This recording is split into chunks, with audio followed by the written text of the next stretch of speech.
35 years ago, Jeremy Irons starred in a movie called Dead Ringers, in which he played a pair of doctors who are twins, and unethical, to put it mildly. That eerie film left an impression on a British teenager named Rachel Weisz.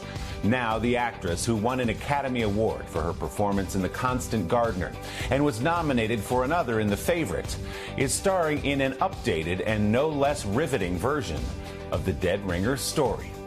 Rachel and I got together in New York for a Sunday Sitdown. Looking to get all 4 babies out pretty fast, okay, Florence? Oh. 0 to 4 in about as many minutes, okay? It's great to see you in this room that we felt like would match Dead Ringers very well. The deep reds, a little bit of darkness to it. Blood red, yeah. Blood red. An homage to the blood red gown. Yes. The blood red gowns are back, but the chilling twin doctors have changed in the new reimagining of David Cronenberg's 1988 psychological thriller, Dead Ringers. What was it about that movie that so impacted you? I think when I first saw it, I just never forgot it. It was just seared into my imagination. And then one day I had a little daydream where I thought, what if we remade this for television and the 2 identical twin doctors were women, basically so I could play them. That was the idea. Rachel Weisz plays opposite herself as identical twin sisters Elliot and Beverly Mantle, a pair of twisted gynecologists. Was it too much? Was she too delicious? It's a fertility check. There you are, and then there you are standing right next to yourself in conversation. How does that work exactly? So Kitty Hawthorne, she was my acting partner. So she would be Beverly, and then we would swap, and then she'd be Elliot. And then I'd have an earpiece in my ear with the dialogue that I'd laid down as Elliot so I could feel the rhythms. So you're not a murderer? No, I'm not, in fact, a murderer. It was a new learning curve for Kitty, for me, for everybody. But by the end of the shoot, though, it was just so quick. It was like 10 minutes into makeup, hair down, change makeup, back in, and the crew were like... Weisz also serves as co-creator and executive producer of the series, after bringing her idea for the female-focused version of the story to star screenwriter Alice Birch. What did you like about these characters as you and Alice started to draw them and put them together?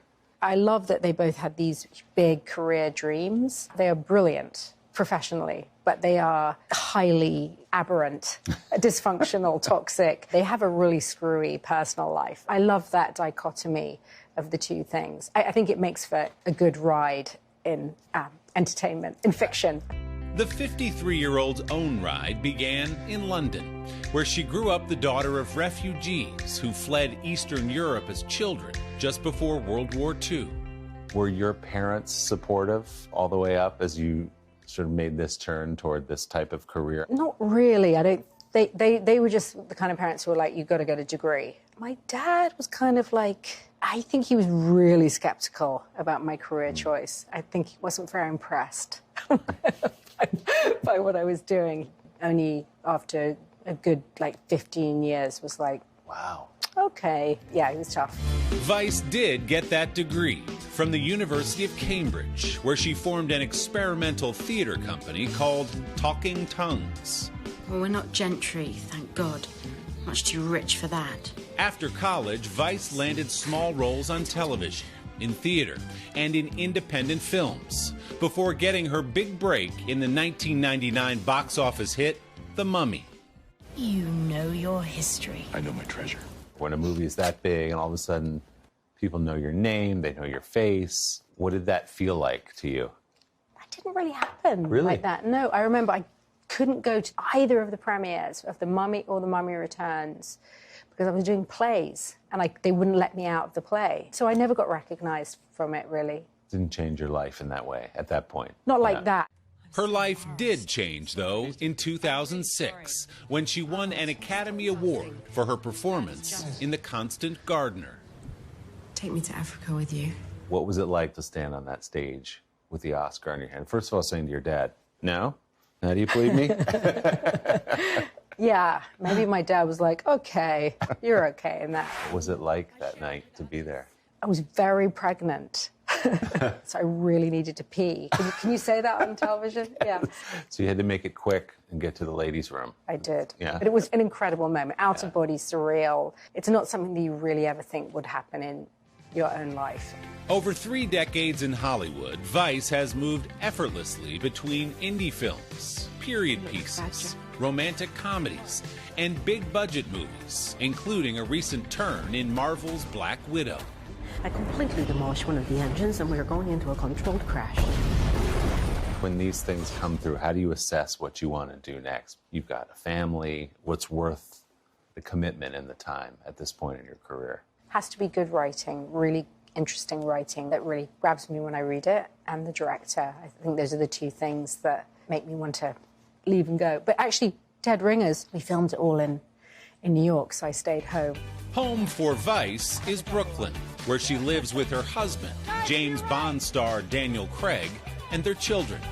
The couple last worked together in 2013 when they co-starred in Betrayal on Broadway, a return to their roots on stage, where they first acted together nearly 30 years ago in a somewhat obscure play.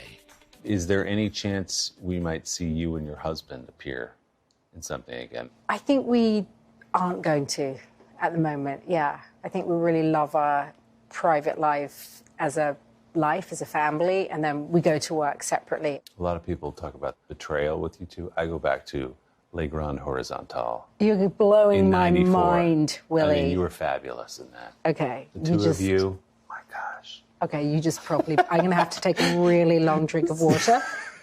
See, you didn't even remember you were in that. Wow. Willie, no one has ever brought that up. I'm just shaking and holding onto the table. Willie. Les Grandes Horizontales is a bit of a deep cut in her career. Dead Ringers begins streaming on Amazon Prime Video this Friday, April 21st. Our big thanks to John Nidix, The Nines, for hosting our conversation. Don't forget to subscribe to the Sunday Sitdown podcast to hear the full interview with Rachel Weisz. You can find that on Apple Podcasts or wherever you get yours. Hey, thanks for watching. Don't miss the Today Show every weekday at 11 a.m. Eastern, 8 Pacific on our streaming channel, Today All Day. To watch, head to today.com/allday or click the link right here.